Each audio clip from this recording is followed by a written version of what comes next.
Normally, a country is a sovereign sphere, a place that defines that its territory belongs to a particular group of people who live inside that sphere. Normally, that sovereignty protects its inhabitants from land and resource speculation by international concerns. This is actually a fundamental attribute to a sovereign country that is non-negotiable. The fact that Ireland cannot adequately protect its citizens is an unmistakable sign of its status as just another member state of the United States of Europe, and just another vassal state of the New World Order.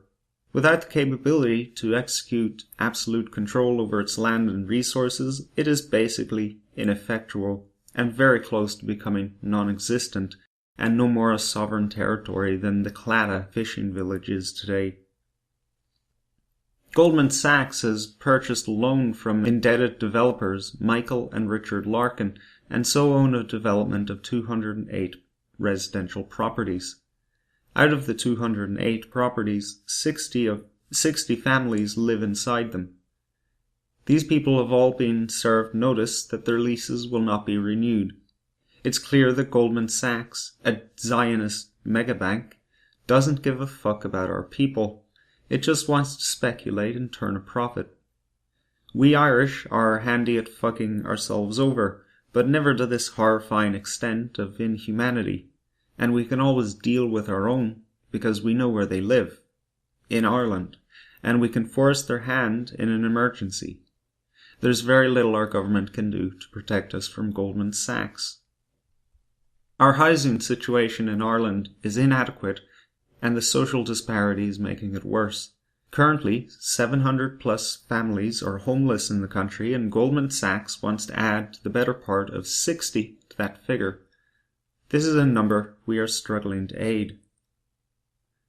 Most people on this channel have concerns about our borders being wide open for anyone who just wants to wander in.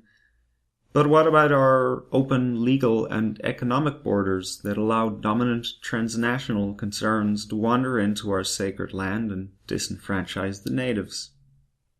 Fianna Fáil spokesman Michael McGrath observed that Goldman Sachs used underhanded tactics of market manipulation in order to acquire such assets, and gave a warning that should be on the headlines of every newspaper.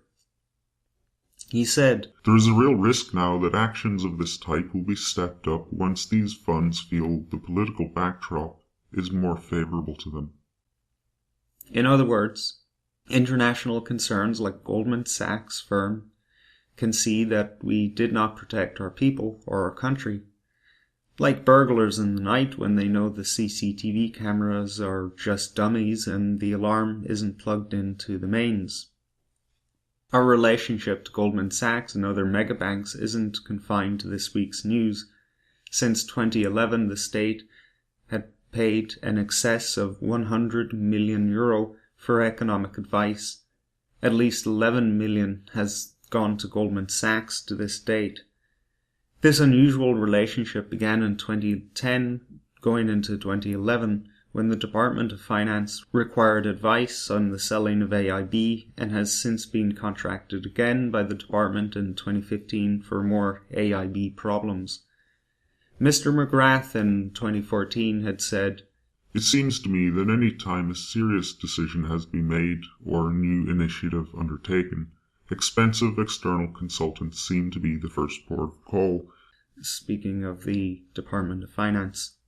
Our government is filled with unelected criminals selling our sovereignty over to world powers, and probably aided Goldman Sachs in the purchase of the residential development as a favour.